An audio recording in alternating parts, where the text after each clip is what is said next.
Now let me show you this hand blender set that I received from Keylitos.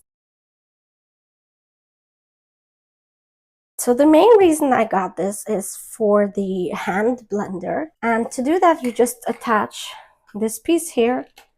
You close it in, and I use these for soups. When my soup is done, I'll just put the whole thing in the pot and just blend. And you can also use it in this cup to make smoothies. So you would just put it on top of your fruits and blend. I also love that it comes with multiple pieces, especially if you have a small home, a small space. This is something that is an all-in-one.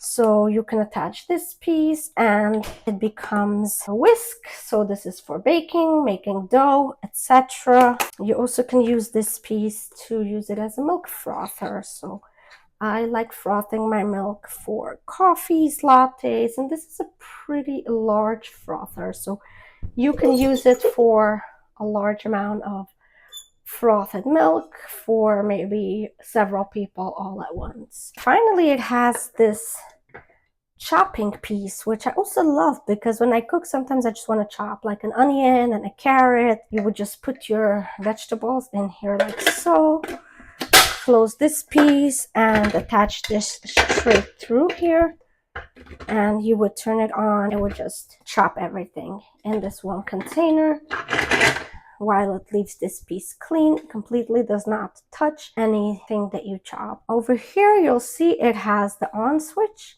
and it has turbo, and then it has various settings from 1 to 15, how strong or how low you want it to work. It does come with a convenient cleaning brush, which is super useful, especially if you want to clean the tips around the sharp metals. Altogether, what a wonderful product. So many uses, really durable, strong, and looks very beautiful. I would highly recommend this, especially if you're looking for a great all-in-one. This is it, guys.